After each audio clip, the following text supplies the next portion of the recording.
হে everyone, আশা করছি তোমরা সবাই খুব ভালো আছো এবং আমরাও খুব ভালো আছি। আজকে আবারও একটা মিনি ব্লগ নিয়ে ভাবলাম তোমাদের সাথে গল্প করি। আমরা এটাতে গেছিলাম, এখানের চেরি ব্লসম বলে আম, একটা সিজনে এক ধরনের ফুল হয় এবং সেই ফুলগুলো দেখতে গেছিলাম এখানে কাছেই একটা পার্কে। এই পার্কটায় বেসিক্যালি এরকম লাইন লাইন দিয়ে এই ফুলের যে গাছগুলো সেগুলো পরপর লাইন লাইন দিয়ে যখন সব ফুলগুলো একসাথে ফোটে তখন ভীষণ ভালো লাগে দেখতে।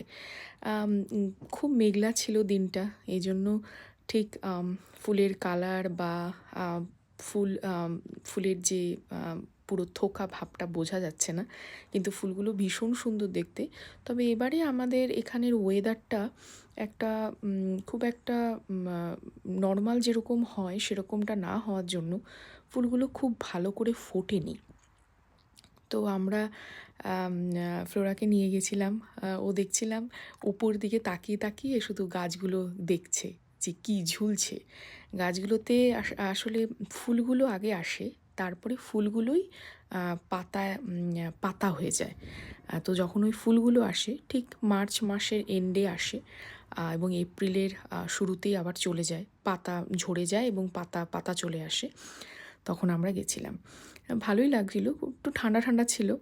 ফুলগুলো আসলে একটু গরম পেলে বেশি করে ফোটে। তো এমনিতে ভালোই লাগছিল দেখে। আমি তো ফ্লোরাকে দেখানোর জন্য নিয়ে গেছি, ওই উপর দিকে তাকিয়ে তাকিয়ে দেখছিল। কিছু তো বুঝতে পারে না, কিন্তু একটু অন্যরকম জিনিস দেখে বলে আমরা ওকে এইসব দেখাতে নিয়ে যাই। ঘাসটা কি সবুজ এবং সেটা দেখে খুব ভালো লাগছে। এখানের ঘাসের খুব ওরা কেয়ারিং করে ঘাসগুলোকে এইভাবে সবুজ রাখার জন্য, এবং এই জায়গাটাকেও ওরা ভীষণভাবে মেনটেন করে। এই ব্রুকসাইড পার্ক জায়গাটার নাম। তো আমরা বেশ ভালোই এনজয় করছিলাম, একটু ঠান্ডা লাগছিল সেদিন খুব বেশি। এই যে হাওয়া দিচ্ছে, হাওয়ার জন্য আরও বেশি করে ঠান্ডা লাগছিল। তা আমরা গিয়ে বেশ কিছু লোকজন ছিল, ছোট ছোট বাচ্চাকে নিয়ে সবাই ছবি তুলছিল। আমরা ওই গিয়ে একটু ছবি টবি তুলে ফ্লোরাকে নিয়ে একটু ঘুরে টুরে আবার চলে এলাম। এই আমাদের ছবি। তো চলো আজকে এটুকুই থাকলো, টাটা।